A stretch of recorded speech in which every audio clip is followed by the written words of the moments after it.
So కుంకుమ పువ్వు తీసుకోవడం వల్ల పుట్టబోయే బిడ్డలు తెల్లగా పుడతారా? ఇది చాలామందికి ఉండే డౌట్ అండ్ చాలామంది ఫాలో చేసే మెథడ్ కూడా.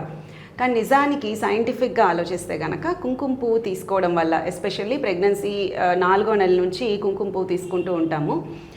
ఒక 3-4 రెమ్మలు కుంకుమ పువ్వు పాలలో కలుపుకొని తీసుకుంటే పుట్టబోయే బిడ్డలు ఫేర్గా తెల్లగా పుడతారనేది మన నమ్మకం. బట్ నిజానికి దీనికి ఎలాంటి ఎవిడెన్స్ లేదండి. ఎందుకు ఇది నమ్మకం ఏర్పడింది అని ఆలోచిస్తే కనుక కుంకుమ పువ్వు చాలా పాత రోజుల నుంచే చాలా రకాల ఫేర్నెస్ క్రీమ్స్ కానీ లేదా పౌడర్స్లో కానీ లేదా దీన్ని ముద్దగా చేసి మొహానికి అప్లై చేయడం వల్ల కానీ పసుపులో కలిపి తీసుకోవడం వల్ల కానీ తెల్లగా అవుతారు అనేది మనకందరికీ తెలిసిన విషయమే. సో ఫేర్నెస్ ఇంప్రూవ్ అవ్వచ్చు ఈ విధంగా వాడితే. అలా కాకుండా ఇది కేవలం పాలలో కలిపి తీసుకోవడం వల్ల అది బిడ్డ మీద ఎఫెక్ట్ చూపించడం అనేది జరగదండి. బిడ్డ కలర్ జన్యుపరంగా అంటే జెనెటిక్గా తల్లిదండ్రుల నుంచి వస్తుంది తప్ప కుంకుమ పువ్వు వల్ల ఎలాంటి చేంజెస్ రావండి.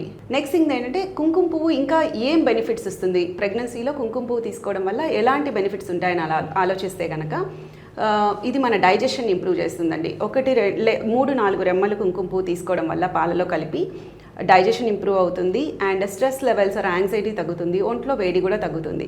బట్ ఎక్కువ క్వాంటిటీలో బెనిఫిట్ ఎక్కువగా ఉంటుందని ఎక్కువ క్వాంటిటీలో తీసుకుంటే కనుక లూజ్ మోషన్స్ లాగా అవ్వడం, ఒంట్లో వేడి చేసి కొద్దిసార్లు పొట్టలో నొప్పి రావడం కూడా జరగచ్చు. మొదటి 3 నెలలు కుంకుమ పువ్వు అవాయిడ్ చేయొచ్చు. 4వ నెల నుంచి కుంకుమ పువ్వు తీసుకోవచ్చు కేవలం ఈ బెనిఫిట్స్ వల్ల. అంతేగాని బిడ్డ రంగు మారుతుంది అనే దానికి ప్రూఫ్ లేదండి.